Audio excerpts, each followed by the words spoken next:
So we're on 62b near the bottom, right? Correct.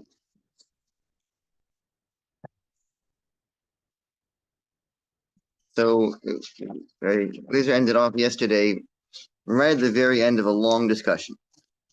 So hopefully you remember it. Basically, we had a statement that it said, right at the top, it says, so right at the very top of the page, it said, Chomer b'Shabbos mimishar mitzvahs. There's a stringency of Shabbos over other mitzvahs, and Chomer b'Shar mitzvahs mimishar, and the stringency of other mitzvahs over Shabbos. Chomer b'Shabbos mimishar. What's the stringency of Shabbos? Shabbos asa shtayim helem echad chayav al kol achas v'achas. So in Shabbos, someone does two malachas in one session of forgetfulness. Since each malacha is considered a separate category, he's chayav on kol achas v'achas. He's liable for each and every one.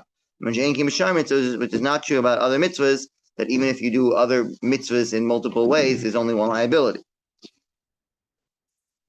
Chomer b'shar mitzvahs, the stringency of other mitzvahs, shebashar mitzvahs and other mitzvahs, shagir b'lo miskavin, if someone did an avera without intention, chayav, he's liable, mash ein kein b'Shabbos, which is not true on Shabbos. So we had a lot of discussion what exactly that meant. And the last thing we said was, so we try to figure out what exactly they're saying. So let's go back to Le'olam, which is about 10 lines up from 10, 11, 12 lines up from the bottom. Le'olam, 2 words from the end of the line. It says Le'olam eimlecha. Always I'll tell you. Probably, yeah. It might be the page before that. It might be. It's kind of 2 lines. Yeah. So Le'olam, really I'll tell you, Aim I'll tell you, I'll tell you, Reisha B'Avos Kava. And the first half is about Avodah Zarah. That on should say that Shabbos, if you do multiple malachas in one session of forgetfulness, he's liable for each one. By Avodah Zarah, then if you do multiple services to the Avodah Zarah, it's still only one liability. The Sefer, the end of it, B'shar mitzvahs is not talking about Avodah Zarah. It's talking about other mitzvahs. Shagil b'skavin. What does it mean? Shagil b'skavin. He did it accidentally without intention. The kasava roku bolo. He thought was in his mouth was spit, and he swallowed it. He didn't realize someone had somehow stuck some forbidden fat in his mouth, and he swallowed it, thinking it wasn't even swallowed. Didn't have the intention, action of eating. But still you're liable. We'll see more shortly. Which is not true about Shabbos. To Potter on Shabbos, he is exempt for that.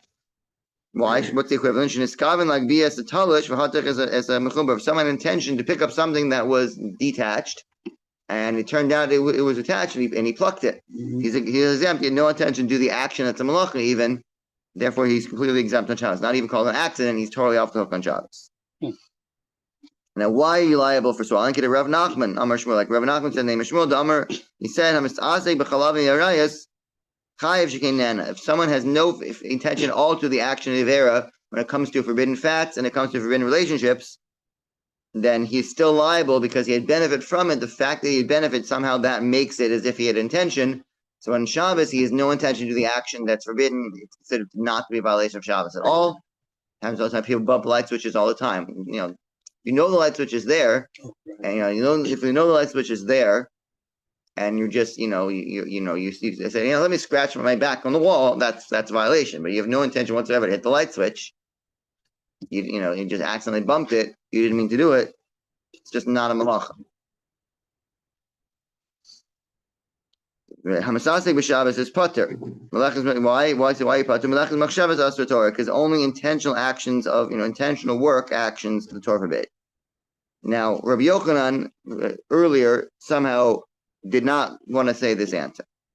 Rabbi Yochanan didn't want to say this answer. So why not? Rabbi Yochanan is following his own reasoning.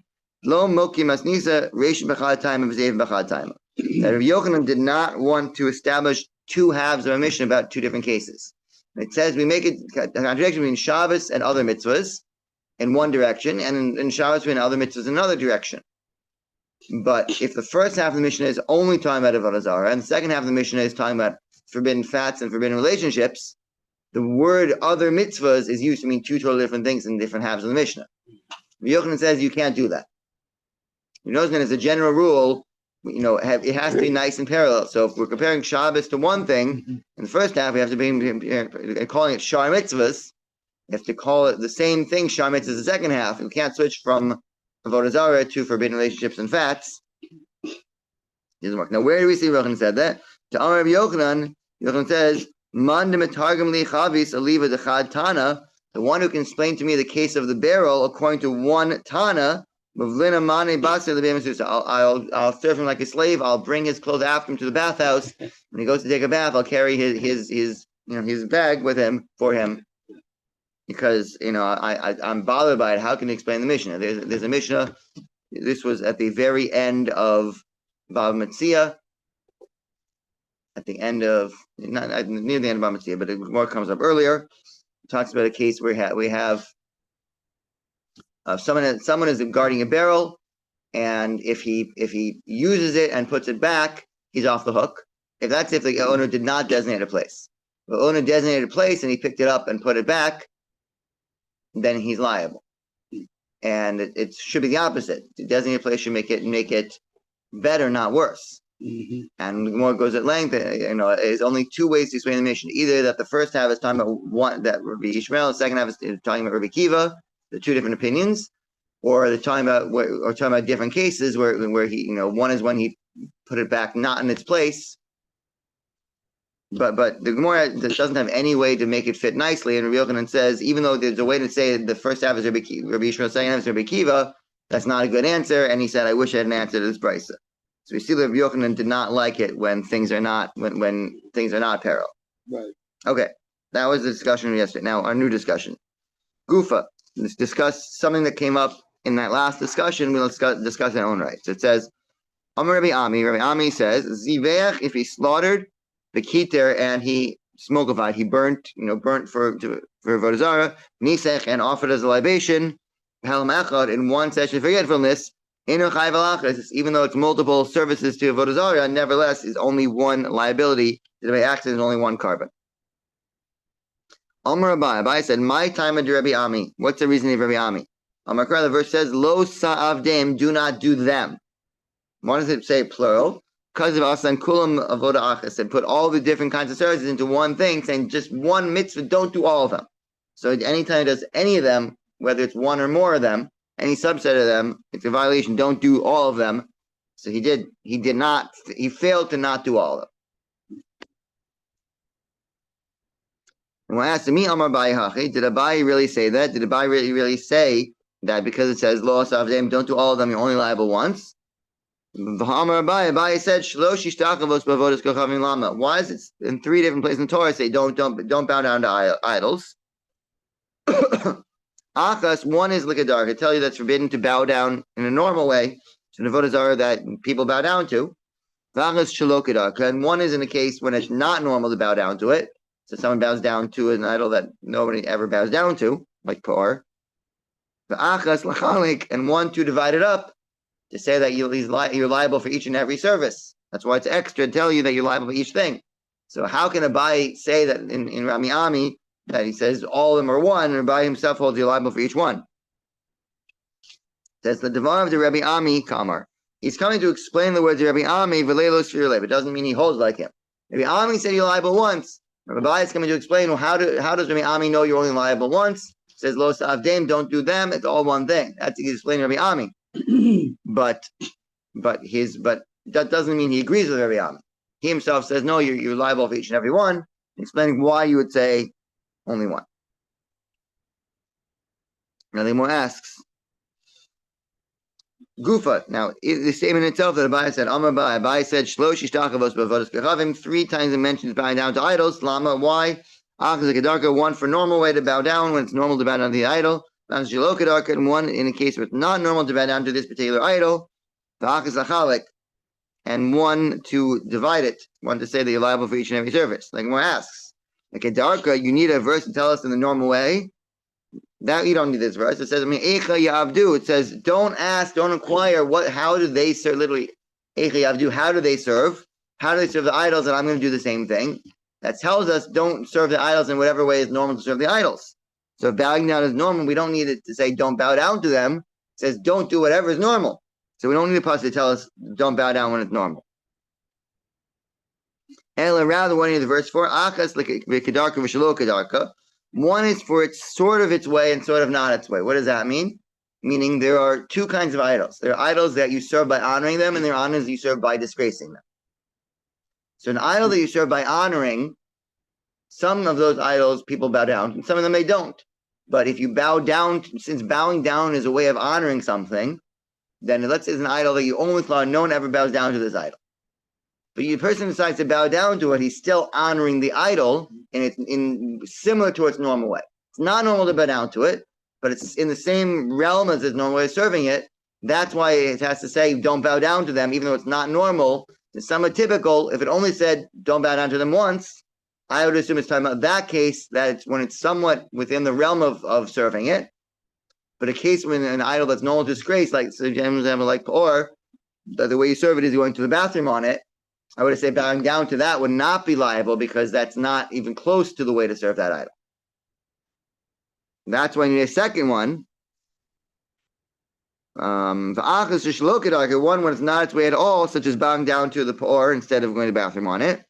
And one to divide up to say he's liable for each and every service he does for the Avodah Zarah. So one for it's sort of normal, but not really normal. One where it's not normal at all, and one to tell you're liable for each and every service done to Avodah Zarah. Going on in the Mishnah. Someone accepts an idol as a god. Homer lo Eliata, and see, so he says to the idol, "You are my god." So Amar Rav Nachman, Amar Rabba Baravua, Amar Rav. Kivish Amar lo Eliata. Once you tell the idol, "You are my god," Chayev, he's liable. Now, what does it mean liable? Liable means liable to something. For what purpose? In what sense is he liable? If you say it means for execution, that's our Mishnah. We don't need a more to repeat a Mishnah. Our Mishnah just said, he says to an idol, "You are my God." That's an executable offense. We don't need a Mishnah. We don't need any more to tell us that. And a carbon rather means he's liable to carbon if he did it by accident. For Fila Rabbanan, and even according to rabbis, Vatan says in the Brisa, Eino chayev ela al davar sheish b'maisi. He's only liable in general, as a general rule in Torah, that you're only liable for punishment by an earthly based in on when someone does an action of avera. But if someone passively does something, then he's not liable. And generally, we say talking is not called an action. So just saying the words "You are my God," he didn't do anything. He made a statement. He didn't do anything. How can we say he's liable to a carbon for just saying something? Slaughtering, kitor, and burning, v'nisach, and often libation, mishtach, and bowing. From Reish Lakish, Rabbi Lakish says, "Mantan nishtach." Who says you're liable for bowing? Rabbi Kiva. That's in the opinion of Rabbi Kiva. The Amar Lo B'Inin Ma'aseh. He says you don't need an action. Miklal. That implies the Rabbanan that according to Rabbi Savri, they hold B'Inin Ma'aseh. You need action. Even bowing down is not considered enough of an action to be liable for. So if bowing down is not enough to be liable for, certainly just saying the words "You are my God" is not enough to be liable for. So how can Rabbi Nachman Bar Amar, in the name of Rabbi Ravua, say that you're liable just for saying "You are my God"? Liable to a carbon, if it did it by accident. When it says Kikama Rav Nami, and Rav said this also, this is Rabbi Kiva comment. He said, according to the opinion of Rabbi Kiva, who says bowing down is liable, saying "You are my God," you're liable for that. It says Rabbi Kiva, according to Rabbi Kiva, Pshita, of course you're liable. Haina Megadef, that's the equivalent of Megadef, blaspheming, just saying the words. Someone blesses God, except the opposite of that, then he's liable. So what's the difference? We know that Rabbi Kiva talking is an action. We still don't need Rav Nachman in the name of Rav, instead of Rav to say that. I need to keep my finger on the spot. I keep looking up and losing it.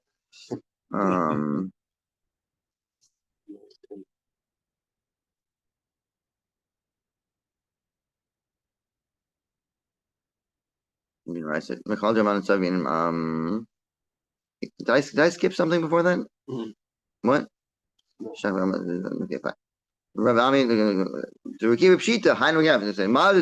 would you have said? Ad kanlo mechayev Rabbi Akiva carbon. Up until this point, Rabbi Akiva did not say mechayev a carbon, and meganef, except by blaspheming. Tiksiv be kares. It says something about kares, about blaspheming. V'hacha, in this case of saying you are my God, the lo ksiv be kares, did not explicitly mention kares, the punishment of kares, about saying you are my God.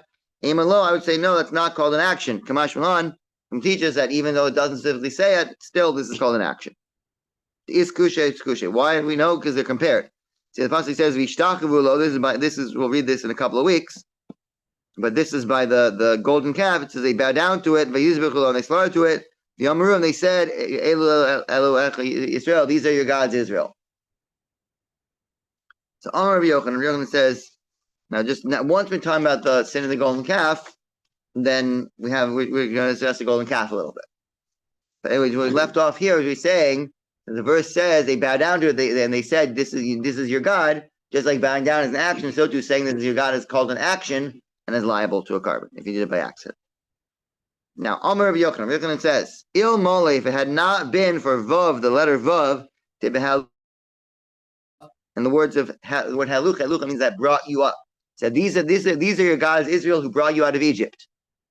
Now, without a Vav, it's a halacha, which would be singular. It brought you out of Egypt, which is saying the calf alone brought you out of Egypt. It says halucha, that they brought you out of Egypt. What does it mean they? It means the calf together with God.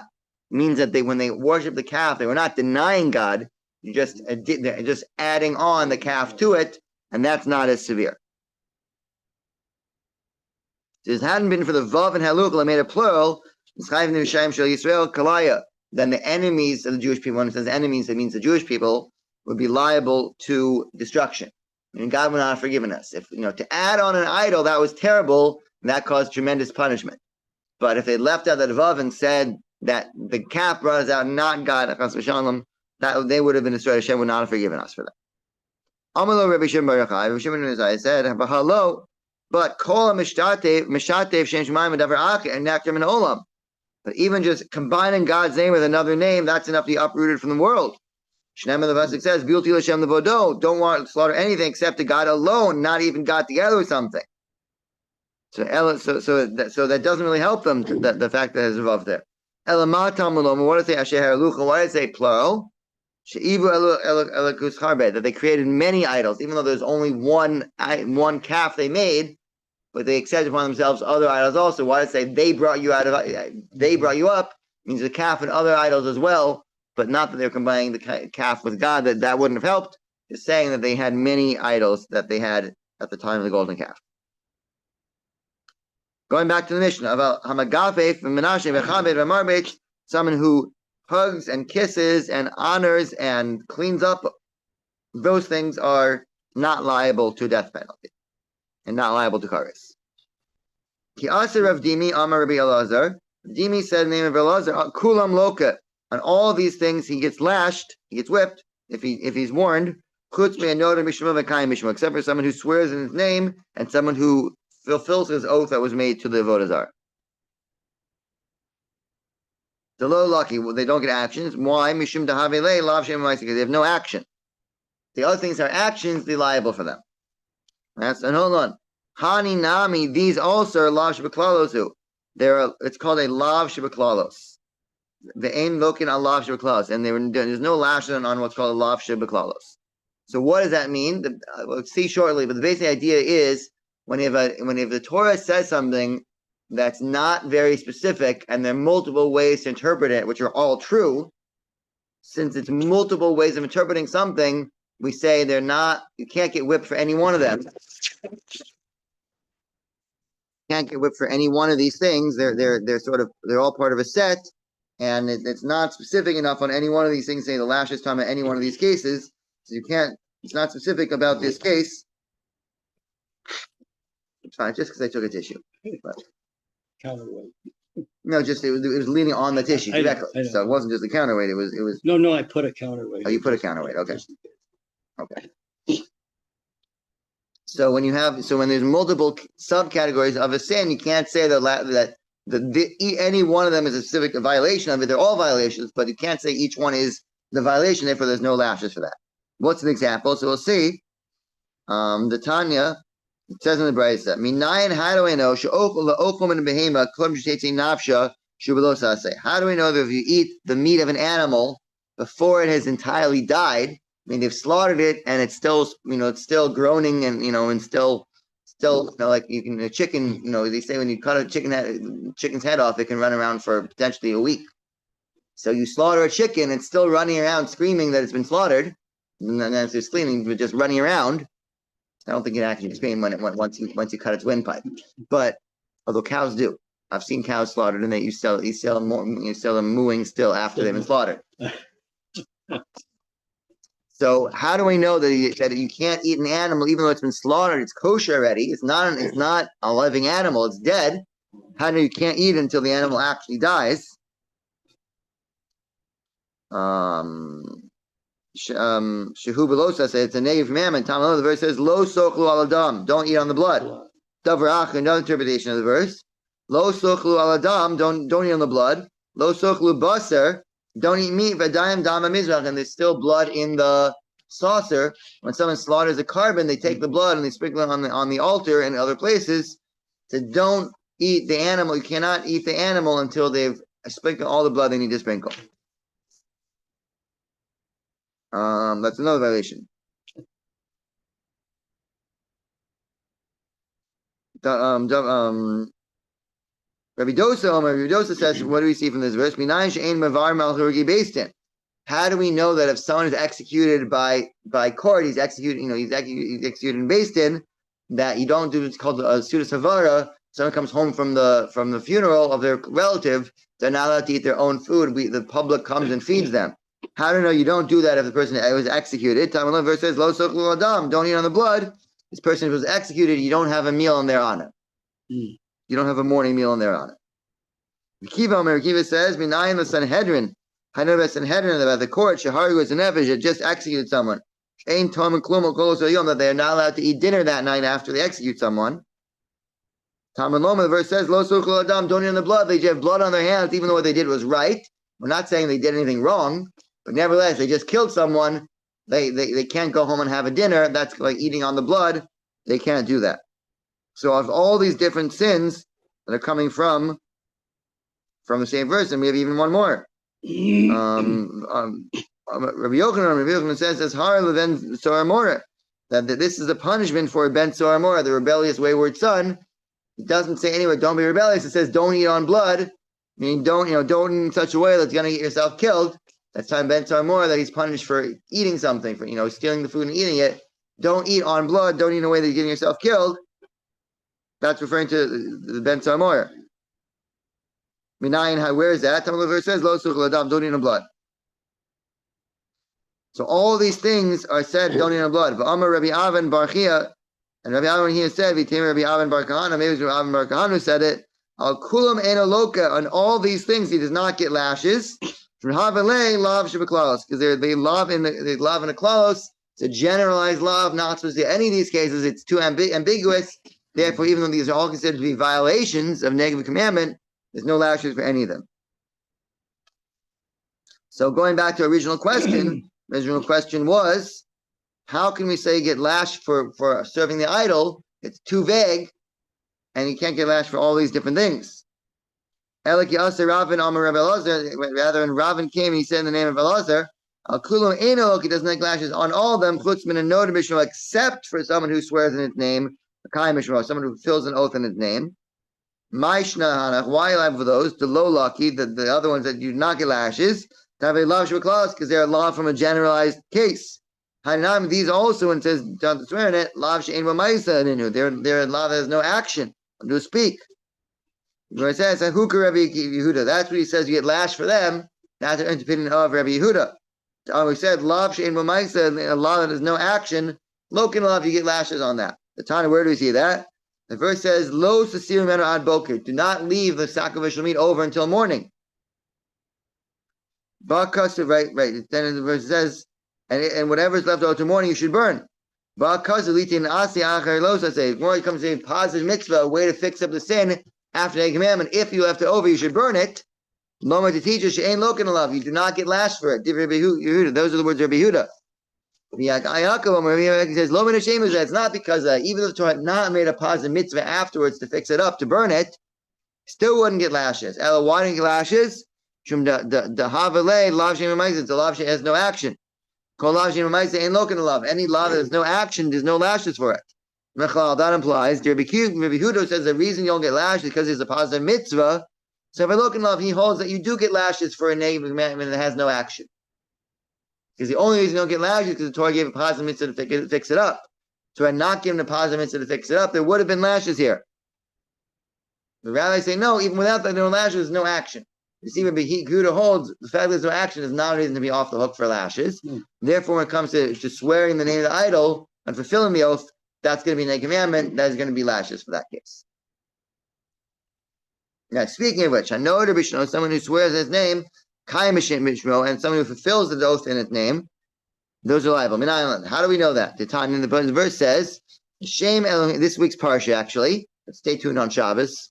"Shem Elohim acherim lo zaskiru." Do not mention names of other gods. What does it teach? Shelo yomer adam lechavero. You should not say to his friend, "Shemor li, wait for me." Beside avodas p'kochav plonis. Besides certain avodas are. I'll meet you at the church. I can't say that.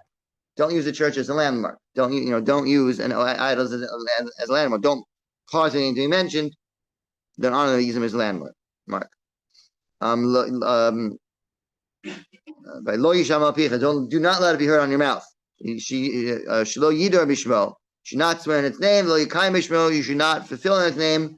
Lo yigam lachem sheyedu bishmo. And yidu bishmo. And you should not cause other people to swear in their name. Yikayim bishmo. And to fill in its name. Lo yisham al picha. When it says don't let it be heard in your mouth, as har lemesis mlediach. So I just skipped davar acher, another interpretation. Lo yisham al picha. Do not let it be heard on your mouth. It's hard. That's a warning. The mesis mlediach. It's warning to the two different kinds of people who get other people to serve idols. It says hold on, mesis, seducer, the person who gets people to do avodah zarah. The hediksiv, that one is a specific companion. It says, when we execute a Macy's, we say, the whole Jewish people should hear about it in fear and not do it anymore. So there's a separate commandment for a Macy's. It's one who's trying to get people to do avodah zarah. We're talking about the commandment to a mediach. Mediach is generally something that's a larger scale. Don't try to convince Jews to do idolatry on a larger scale. That's what we learned from don't let it be heard on your mouth. Don't cause people to do idolatry.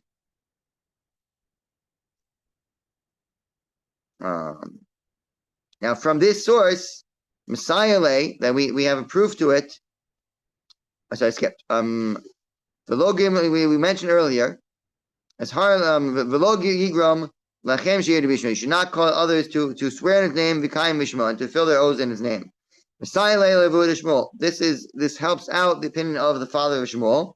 Damar Shmuel. The father of Shmuel said, "Asur la'adim she has to shoot for ima ovikachav." You're not allowed to make a business part of a non-Jew. Shema, perhaps chayav lo shavua. Maybe you're going to come to a situation dispute, and he's going to have to swear to you. Nishba vodas kachavim shalom is going to swear by his idol. The Torah says, "Lo yishra al picha." Do not let it be on your name. So you can't cause other people to swear in its name.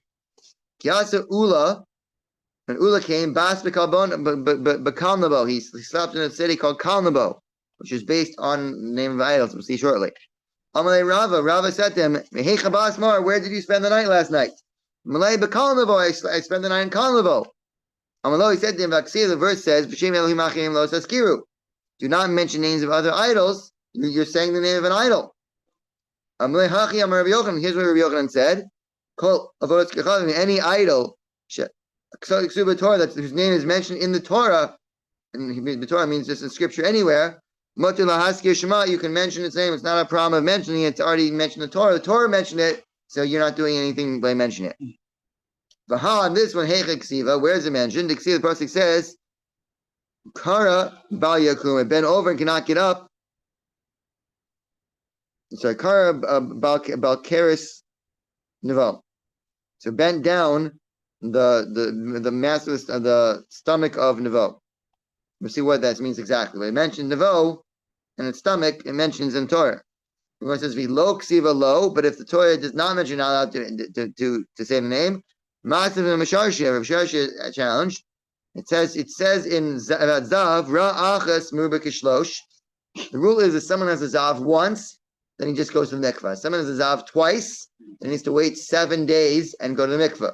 If he has a zav 3 times, then he has to also bring a carbon. If someone has 2 zavos back to back, that's not considered separate unless there's a certain amount of time lapse between them. Discussing, or if it's one that's very long, if it's so long, it might count as 2. Achas, Meruba Kishlosh, it's as long as 3 in a row. And how long does it take to have 3 times 3 separate ones? I would say that the length of 3 is long. Gideon Lishilo. So instead of Gideon to Shiloh, change state to Vilos to Chase. It's enough time to dump in the mikvah, dry yourself off, dump in the mikvah and dry yourself off. That amount of time, if someone has continuously for that time, it counts as 3. And same time as the time travel from Gideon to Shiloh. Raise the Zav Gomer, it's a full Zav with all the Tum and carbon and everything. So Amar Ravina says, God Nami Miklev Ksiv. This idol of God, not God, but God, is also written in the Torah. The person says, the people that set the table for God, the idol God. So you see God's mentioned, it's okay to mention it. So Amar Rav Nachman, Nachman says, Kollel Tzanusa, any mockery, asir is forbidden, unless what you're making fun of is idolatry. Sure, that's permitted. The pasuk says, Kara Bal Keres Navo. What is it? It says he's bent over the stomach of Navo. What does it mean? Karso Kar Yaktav. Right, his stomach was bent over together. Lo Yuchlu Malet Masai. He's not able to lift a burden. What does it mean? It says it basically means it's saying like it's constipated. Of idol is constipated and can't go to the bathroom. That's what the verse is saying. Sort of making fun of the way it looks. Looks like it's constipated. See another verse, example of making fun of idols. Debru la'aglos base own spoke to the calves of base own. Yaguru shaken shomron, it will dwell the neighbor of Shomron. He avol alav, it's mourning. Amo, its nation is mourning for it. V'kamra v'alav yagilu, and its priests are rejoicing. Ki kavodo al kavodo, on its honor.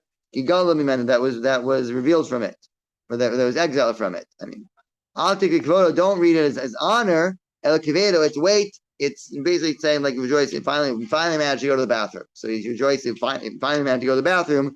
Again, it's mocking the idol. Rabbi Yitzchak might exceed another example of making fun of idol. Yosifu lachato, the further sin. Vayasu lehem mesecha, and they made an idol. Michas pamim kunasam atzavim, from their silver, like a form of idols. Mike like kisvuna matzavim, like something like an idol. Mike kisvuna, what does it mean? Kisvuna matzavim, like a form of idols. Milana teaches called echad v'echad as demus. Okay, as demus yira. So he made some kind of little statuette, nicha mekisa, and put it in his pocket. Shashizok, whenever he thinks of it, motzia mitoch heko mechab kamanashko.